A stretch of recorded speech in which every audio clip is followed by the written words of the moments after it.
Swastiastu. Selamat pagi anak-anak, bagaimana kabar kalian hari ini?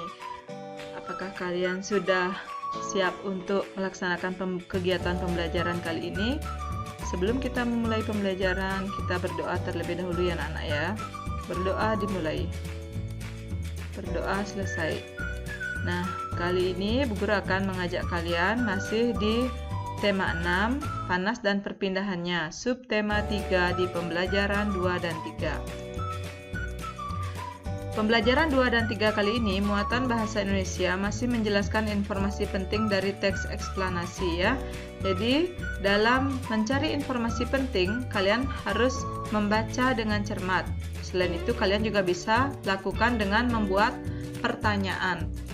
Kalian bisa membuat pertanyaan pada masing-masing paragraf dengan menggunakan kata tanya. Setelah itu, kalian jawab pertanyaannya sehingga kalian bisa mengetahui isi teks tersebut. Selain dengan cara membaca dan membuat kalimat tanya, kita bisa menemukan informasi penting dari teks eksplanasi dengan cara membuat ringkasan. Apa itu ringkasan? Ringkasan adalah inti sari dari suatu teks yang terdiri atas pokok pikiran tiap paragraf. Bagaimana langkah-langkah untuk membuat ringkasan? Langkahnya yang pertama, kalian harus membaca teks tersebut dengan seksama. Kemudian yang kedua, mengidentifikasi pokok pikiran dari setiap paragraf. Yang ketiga, menuliskan pokok pikiran yang kalian temukan menggunakan bahasa sendiri. Biasakan menggunakan bahasa yang baik dan benar. Setelah itu, rangkailah kalimat pokok pikiran tersebut menjadi sebuah paragraf yang padu dan mudah untuk dipahami. Dan yang kelima, periksa kembali kata-kata yang belum sesuai dengan kosakata baku dan ejaan yang sesuai dengan kaidah yang baik dan benar ya. Selanjutnya kita mempelajari muatan IPA. Mengidentifikasi cara-cara untuk menghambat dan mempercepat perpindahan kalor pada benda.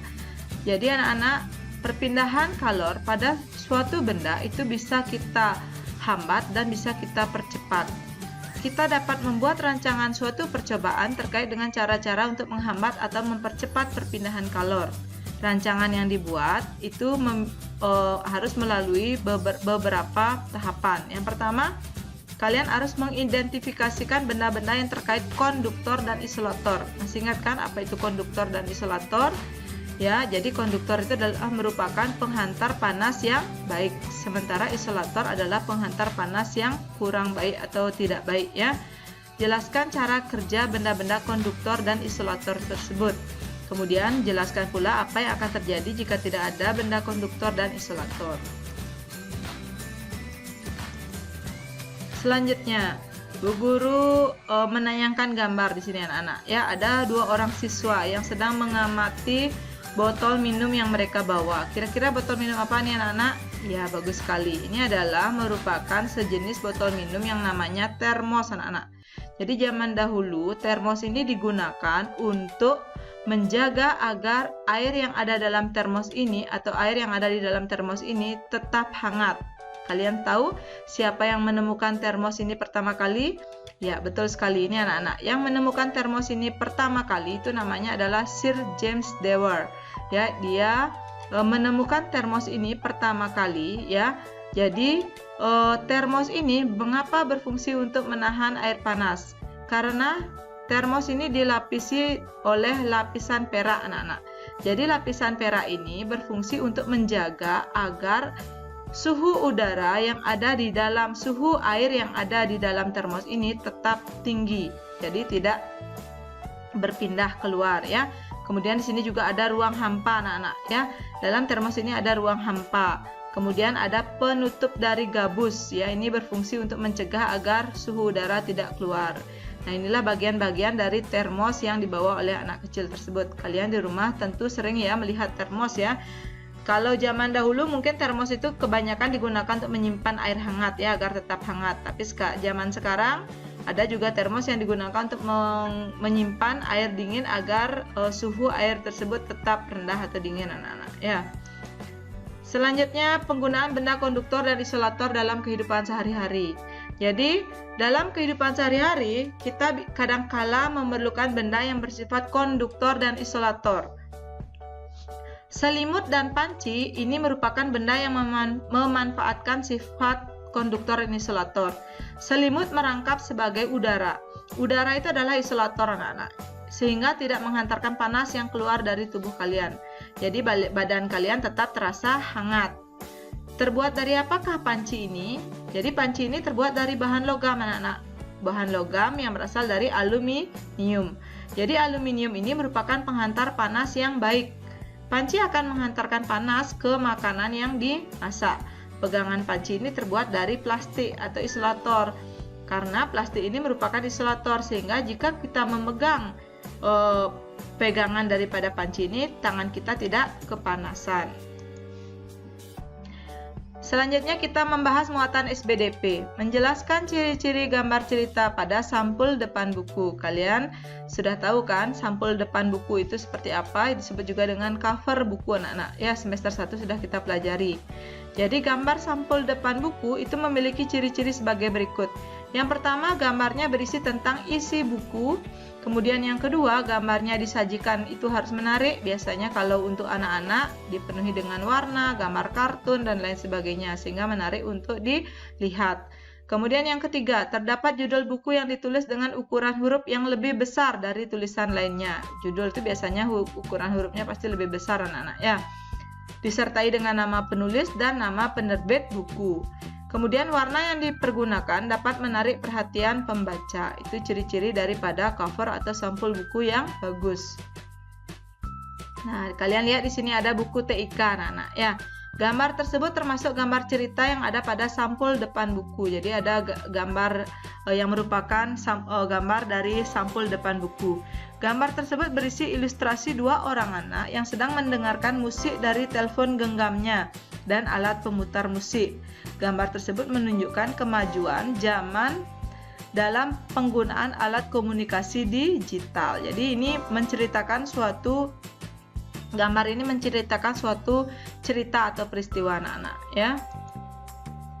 Selanjutnya kita ke muatan IPS, kegiatan ekonomi di masyarakat ya. Masih ingat apa itu kegiatan ekonomi? Kegiatan ekonomi itu adalah kegiatan yang dilakukan oleh semua orang untuk berusaha untuk memenuhi kebutuhan hidupnya. Nah, kita akan mempelajari kegiatan ekonomi masyarakat yang ada di dataran rendah. Apa itu dataran rendah? Dataran rendah merupakan dataran yang luas dan rata. Dataran ini terletak di ketinggian 0 sampai 200 meter di atas permukaan air laut, ya. Dataran rendah juga dikenal dengan istilah aluvial. Aluvial ini merupakan tanah yang subur dan baik untuk bercocok tanam. Selain itu, dataran rendah juga memiliki area yang relatif datar, sehingga kondisi ini sangat memudahkan masyarakat dalam beraktivitas atau melakukan kegiatan ekonomi. Nah, di sini beberapa contoh kegiatan ekonomi yang dilakukan masyarakat di daerah dataran rendah. Kemudahan tersebut membuat dataran rendah berkembang menjadi pusat kegiatan masyarakat. Salah satunya adalah kegiatan pembangunan pada bidang ekonomi seperti kegiatan menanam padi dan menangkap ikan. Jadi petani memanfaatkan lahan yang subur yang ada di dataran rendah untuk bercocok tanam seperti menanam padi, jagung, atau sayuran. Sedangkan masyarakat yang tinggal di daerah dataran rendah yang dekat dengan pantai itu dimanfaatkan nelayan untuk menangkap ikan.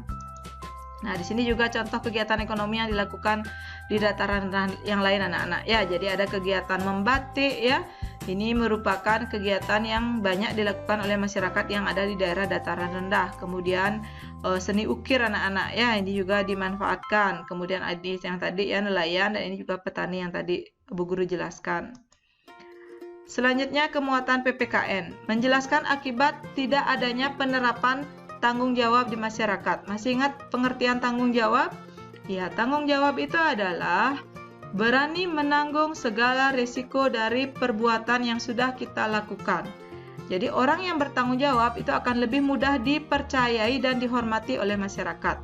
Akan tetapi, jika seseorang tidak mau menerapkan tanggung jawab di tengah masyarakat, itu dapat menimbulkan beberapa akibat anak-anak.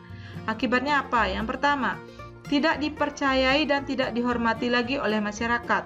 Yang kedua, menimbulkan kerusakan di lingkungan sekitar. Yang ketiga, membuat hubungan sosial dengan masyarakat menjadi tidak baik. Itulah akibat jika kita tidak mau melaksanakan tanggung jawab di lingkungan sekitar kita, anak-anak, ya. Nah, demikian dulu penjelasannya Bu Guru di tema 6 subtema 3 pembelajaran 2 dan 3. Mudah-mudahan apa yang sudah Bu Guru berikan atau jelaskan tadi bisa kalian pahami dengan baik, ya. Akhir kata Bu Guru tutup dengan Paramo Santi. Om Santi Santi Santi Om.